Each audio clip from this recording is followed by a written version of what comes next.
Sekarang 4 wanita ahli neraka. Yang pertama, istri yang lisannya tajam, senantiasa mencaci dan menyalahkan suaminya. Bila suaminya gaib, maka ia berkhianat. Dan bila sedang di rumah, maka ia terus menyakiti suaminya dengan lisannya. Jadi harusnya hati-hati. Lalu memang ini peringatan, ini bukan untuk bahan olok-olokan, tapi memang harusnya hati-hati. Dan apapun yang suami tidak suka, maka harus hati-hati. Bapak Ibu tahu kenapa Khadijah radhiyallahu anha dapat jaminan istana di surga. Jadi pernah satu kali Khadijah radhiyallahu anha saking cintanya dengan Nabi SAW dan taunya bagaimana taat dengan suami, sampai tidak pernah Khadijah radhiyallahu anha mendahului perkataan Nabi SAW. Tidak pernah. Nabi kalau sudah bicara baru Khadijah jawab. Tidak pernah Khadijah lebih dulu bertanya. Itu, jadi dia selalu lakukan itu. Kemudian yang kedua, Khadijah tidak pernah angkat suaranya dengan Nabi SAW. Kalau intonasi suara Nabi misalnya kalau kita kasih angka 6, Khadijah pasti 5 atau 4. Tidak pernah di atasnya. Dan saking pekanya, sampai Khadijah bisa faham dari raut wajah Nabi, dan dari bahasa tubuh beliau, kalau beliau butuh makan atau butuh minum. Satu waktu pernah dalam hadis Bukhari, dan ini sebab dapat jaminan surga, pernah Nabi SAW lagi duduk bersama Khadijah, lalu Nabi SAW duduk dengan posisi Khadijah tahu kalau itu butuh makanan. Maka Khadijah nggak banyak bicara, mengatakan, saya akan ke dapur, lalu dia pergi ke dapur, urusin makanan kesukaan Nabi SAW. Nabi pun tidak tahu kalau dia lagi bawa makanan sebenarnya. Jadi ini saking pekahnya. Begitu Khadijah lagi mau datang ke kamar, Jibril datang dari langit alaihissalam, dan Jibril berkata, hai Muhammad, sebentar lagi istrimu Khadijah akan datang. Sampaikan salam Tuhannya. Allah kirim salam sama Khadijah. Dan salamku juga. Jibril kirim salam. Ini lihat ibu-ibu luar biasa. Salamku juga sama dia. Dan sampaikan kepadanya berita gembira. Kalau dia akan dapat istana di surga. Gara-gara apa? Pelayanannya sama suaminya nih. Istana surga yang terbuat dari mutiara dan tidak ada keributan di dalamnya. Kenapa tidak ada keributannya? Karena memang luar biasa. Khadijah pun tidak pernah buat ribut dalam rumah tangganya. Maka Allah berikan itu. Makanya ini poin penting harus digarisbawahi. Dan yang paling berbahaya memang dari perempuan, ibu-ibu hati-hati lisannya. Kontrol lisan. Karena kapan intonasi suara dan kalimat ini keluar kasar, ibu sedang hadapin suami. Laki-laki itu kalau digunakan kelembutan, dia akan menaungi. Ibu gunakan kekasaran, dia akan hadapi seperti hadapi laki-laki. Ibu jangan marah banting piring. Kalau banting piring satu, suami banting satu rak. Ya. Ibu nggak usah mau gaya-gaya pukul pintu, dia bisa robohin pintu, gitu kan? Nggak usah pakai kekerasan, karena laki-laki lebih kuat. Tapi ibu Allah kasih kalimat, suaranya ibu lebih lembut, ibu punya perasaan, ibu punya air mata, gitulah, ya. Jangan yang lain, nggak usah pakai cara laki-laki, berbahaya. Yang kedua adalah istri ahli neraka, ya, perempuan, istri yang membebani suaminya di luar kemampuannya. Ibu tahu nggak, subhanallah, ada penelitian Bapak Ibu sekalian, banyaknya terjadi masalah, laki-laki yang koruptor, ada masalah apa segala, di belakangnya istrinya. Penelitian itu, secara global, persentasi terbesar, laki-laki yang buat kriminal dan kesalahan, di belakangnya ada istrinya. Istrinya tidak tampil di lapangan, tapi istrinya merongrong dia, sehingga dia melakukan kriminal itu. Ini tidak semua ya, tapi dominan persentase di atas 90% gara-gara itu. Subhanallah, sabda Nabi ini nggak mungkin salah. Maaf, saya minta waktu sedikit lagi ya. Yang ketiga, istri yang tidak menutup dirinya, juga auratnya dari lawan jenisnya, dan keluar rumah dengan membuka aurat. Jadi ini juga termasuk ahli neraka. Yang terakhir, yang keempat, istri yang tujuan hidupnya hanya makan, minum, tidur, yang tidak punya keinginan untuk mendirikan sholat, mentaati Allah, Rasulnya, dan juga suaminya.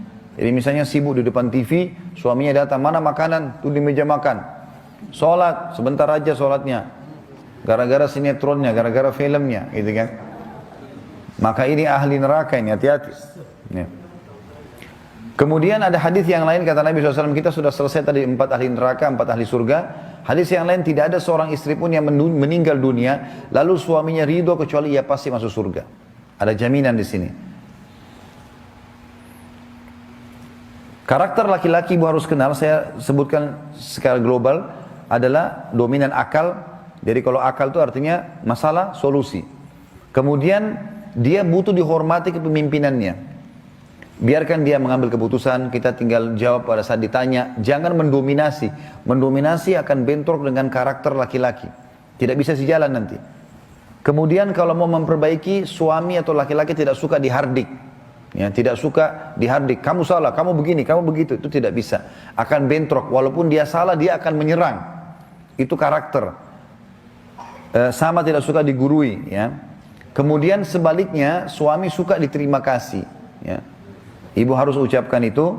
Kemudian juga dia suka diterima keputusannya, walaupun keputusan itu sederhana. Ya.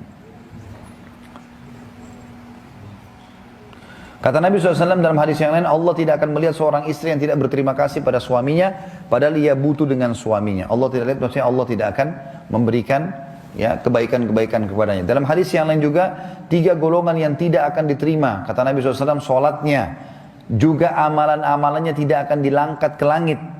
Seorang budak yang lari dari tuannya sampai ia kembali. Yang kedua, seorang istri yang suaminya marah padanya sampai suaminya itu ridho kepadanya. Dan yang ketiga, orang mabuk sampai dia sadar. Jadi ibu biar sholat, khusyuk, baca 1 juz 1 malam, kalau suaminya nggak ridho, nggak diangkat ibadahnya ke langit, percuma. Maka ini ada hubungannya, korelasinya dengan masalah itu. Pernah ada seorang wanita berkeluh kesah di depan Aisyah radhiyallahu anha dalam hadis Bukhari. Suamiku begini, terus keluh kesah. Nabi SAW lewat. Lalu kata Nabi SAW, hati-hati dengan lisanmu. Jangan ceritakan sembarangan suamimu karena dia surgamu atau nerakamu. Aisyah juga berkata radhiyallahu anha, wahai sekalian wanita, bila kalian tahu hakikat hak suami kalian terhadap kalian, maka pasti seseorang dari kalian mengambil debu kaki suami kalian dan meletakkan pada pipinya. Juga Nabi SAW bersabda dalam hadis lain, wanita dari kalian yang menjadi penghuni surga ialah yang penuh dengan kasih sayang. Yang bila dia berbuat salah atau suaminya berbuat salah, maka dia mendatangi suaminya dan meletakkan tangan di atas tangan suaminya, seraya berkata di malam hari pada saat mau tidur, aku tidak akan tidur sampai engkau ridho kepadaku. Ya perlu ibu-ibu tahu, sebenarnya kalau laki-laki pun buat salah, pada saat ibu datang kepada suami mengatakan, kalau memang saya yang salah maafin ya, itu malah muncul naungan. Kalau ibu makin merendah maka akan muncul naungan, maka dia akan mengakui kesalahan. Ini umumnya ya. Kemudian kita bicara tinggal 2 kewajiban lagi. Tadi yang pertama ketaatan, yang kedua adalah masalah biologis. Dan ini penting sekali karena salah satu syekh di Saudi, di Mesir, menulis buku dan saya lagi bedah bukunya, diterjemahkan bahasa Indonesia, namanya Mahkota Pengantin. Beliau mengangkat penelitian sebagian ulama tentang masalah sperma laki-laki. Salah satu komposisinya itu ada api. Makanya sperma itu panas ya. Salah satu karena dia darah gitu kan, dari darah. Kemudian dia kena tergabung dengan hikmah Allah, dari menjadi dia berubah warna dan dia punya komposisi api. Jadi dia memang panas. Nah ini kalau tidak dikeluarkan maka akan berpengaruh pada emosi. Jadi kalau ibu-ibu punya suami suka marah-marah, masalahnya di situ saja.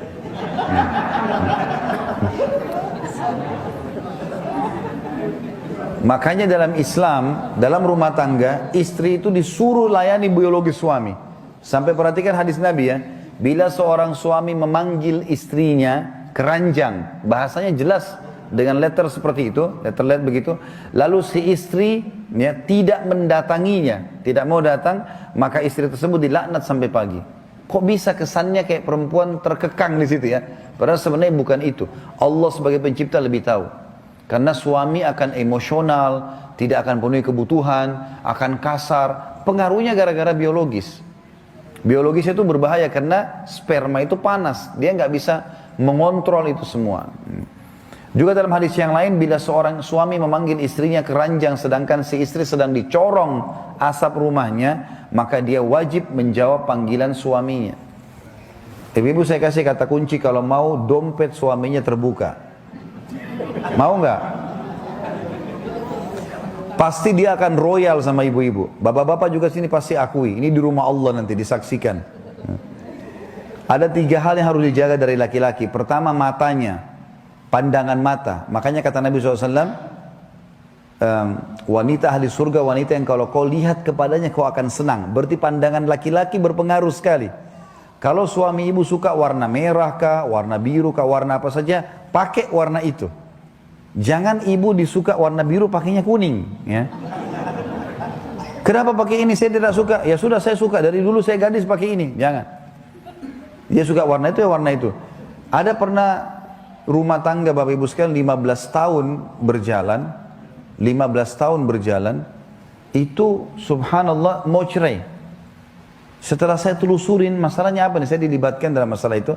Saya duduk empat mata sama suaminya. Ada apa sebenarnya? Tahu masalah apa? 15 tahun mau cerai. Gara-gara suaminya suka rambut panjang, istrinya suka potong rambut pendek.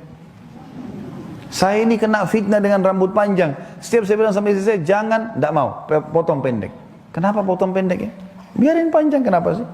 Tapi seperti itulah. Ini dominasi, mata berpengaruh sekali. Warna, penataan rumah, gitu kan. Penampilan dia suka, ya sudah. Ya, yang penting itu bukan pelanggaran agama. Kalau pelanggaran agama tidak boleh. Kalau Allah haramkan tidak boleh. Kata Nabi SAW, la ta'ata li makhlukin fi ma'siyati khaliq. Tidak boleh patuh pada makhluk yang berbuat maksiat kepada sang pencipta. Yang kedua perutnya.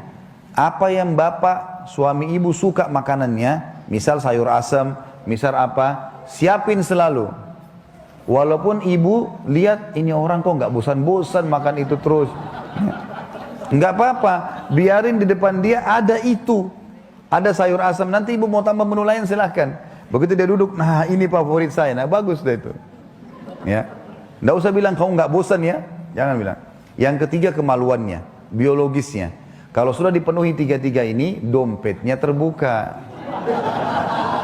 Kalau dia pulang rumah berantakan, pak baju dia warna dia tidak suka, makanan dingin. Mau diajak tidur tidak mau, baulah segala macam. Terus beliin saya ini, nggak bisa. Saya mau ini, nanti aja. Nah itu rahasianya. Sudah dapat ya? Baik, banyak sekali hadis di sini Bapak Ibu sekalian, tapi saya tidak sebutkan semua. Yang ketiga yang harus dipahami adalah ibu tidak boleh beribadah sunnah kecuali dengan izin suami, terutama puasa sunnah. Kalau suami lagi libur, misalnya Senin Kamis, dia lagi cuti hari Senin. Ibu kalau mau puasa izin dulu. Saya mau puasa besok ya. Kalau diizinkan silakan, kalau enggak. Ya. Itu sesuai dengan hadis Nabi SAW. Dalam hadis tidak halal bagi seorang istri yang beriman pada Allah dan hari kemudian atau hari akhir berpuasa sementara suaminya sedang ada kecuali dengan izinnya, dan tidak boleh istri memasukkan siapapun ke rumahnya kecuali dengan izin suaminya. Ya. Jadi walaupun ibu yang punya rumah, ibu punya rumah nih, ibu beli. Ibu nikah dengan seorang laki-laki, orangnya miskin, tidak punya rumah. Dia tinggal di rumah ibu. Walaupun itu rumahnya ibu, setelah dia jadi suami, ibu nggak boleh masukkan sembarangan orang di rumah. Sampaikan. Karena dia sekarang penaung dan pelindung di situ. Maka ini perlu digarisbawahi, tidak boleh berpuasa, terutama sunnah ya. Kata Nabi SAW dalam hadis yang lain, tidak boleh seorang wanita berpuasa sementara suaminya sedang bersamanya kecuali dengan izinnya. Sama juga kalau bapak ibu kita kan kalau bakti sama orang tua, perhatikan perbedaan antara ketemunya haknya Allah wajib dengan hak wajibnya makhluk. Jadi misal sholat 5 waktu, kan itu wajib kita ya. Kalau ketemu itu dengan hak wajibnya makhluk, misalnya bakti sama orang tua. Kalau kita lagi sholat duhur misalnya, ibu kita atau ayah kita panggil, nah kita nggak usah batalin sholat karena wajib sama wajib ketemu, wajib haknya Allah dengan hak wajibnya makhluk. Tapi kalau ketemu dengan hak sunnahnya Allah, misal kita lagi sholat sunnah, ketemu dengan hak wajibnya makhluk, ibu atau ayah kita panggil, kita harus batalkan sholat sunnahnya. Ya, ini nggak boleh nggak. Jadi kalau ibu kita lagi panggil, oh saya lagi sholat sunnah, nggak bisa, batalin. Sama juga kalau istri yang dipanggil oleh suaminya. Ini perlu digarisbawahi.